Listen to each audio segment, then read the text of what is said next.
சூப்பராக ஃப்ரெஷ்ஷாக எப்போவும் வெடுக்குன்னு இருக்கிற மாதிரி மாவுடு போடலாம். வாங்க, மாவுடு பிடிக்காதவா யார் இருப்பா? எல்லாருக்குமே பிடிக்கும். எனக்கு ரொம்ப ரொம்ப பிடிக்கும். நான் இந்த இடம் மயிலாப்பூர் போனதுனால 1.5 கிலோ வாங்கினேன். எனக்கு பிடிச்ச மாதிரி ருமானி ஓடு கிடச்சிது. அது பார்த்து வாங்கணும் மாவுடு வாங்குற போது. அது வந்து நல்லா புளிப்பாக இருக்கணும், மெல்லிய தோலாக இருக்கணும், ரொம்ப தடியாக துவப்பாலாம் இருக்கக்கூடாது. அதனால் நான் வேறு மாட்டே வாங்க மாட்டேன். அதை வாங்கி இந்த மாதிரி அலசி போட்டுட்டு காம்பை எல்லாத்தையும் எடுத்துருங்க. முக்கால்வாசி காம்பை எடுத்துடணும். ஆனால் அது அனாவசியமாக வேண்டாம். அதனால் சின்னதாக காம்பாக இருக்கிற மாதிரி எடுத்துகிட்டு ஒரு நல்ல ஏதாவது ஒரு ஏனம் வச்சுக்கோங்க. அதுக்கு சுமாராக கணக்கு பண்ணி 9 பங்கு மாவுடு ஒரு ஏனம் இருந்ததுன்னா 1 பங்கு உப்பு போடலாம். ஏன்னா 8க்கு 1 பேர். ஆனால் நம்ம செலவழிச்சிடுவோம். அதனால் அப்புறம் உப்பு ஜாஸ்தியாக போடும். இப்போ உப்பு குறைச்சலாக இருந்ததுனால பரவாயில்ல. இவ மாதிரி நல்லா ஒரு 9 பங்கு ஒரு டவரா அதுக்கு தகுந்த மாதிரி எடுத்து போட்டுன்ட்டு அதுக்கு தகுந்த மாதிரி உடனே அந்த ஏனத்தில் நல்ல பியோர் விளக்கெண்ணெய் ஒன்று வாங்கி நல்லா ஒரு கரண்டி 2 கரண்டி விடலாம். 2 கரண்டி விளக்கெண்ணெய் அதில் விட்டுருங்கோ.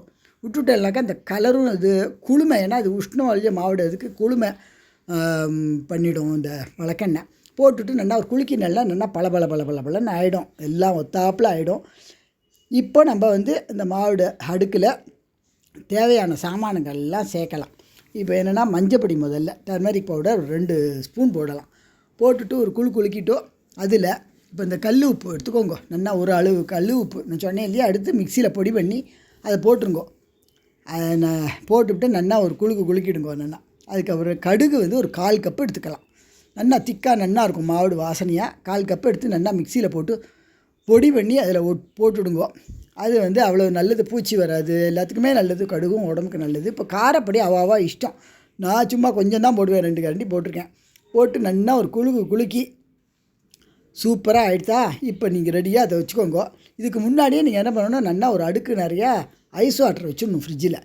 கரெக்டாக அதுக்கு விடுற மாதிரி. உடனே இப்போ இதில் வந்து கம்ப்ளீட்டாக விட்டுருங்க. போட்ட உடனே வீணாக போகுமாலாம் சொல்லப்படாது. ஏன்னா என்னுடைய மெத்தட் இதுதான்.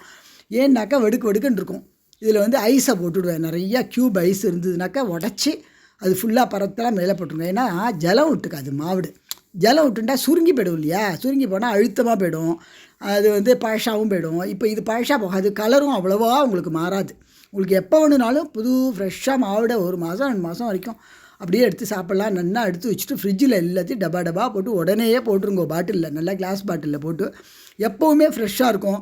இந்த தயிர் சாதத்துக்கு மாவுடும் உலகத்தையே விலை பேசலாம். வருஷம் பூரா ஃப்ரெஷ்ஷாக இருக்கும்.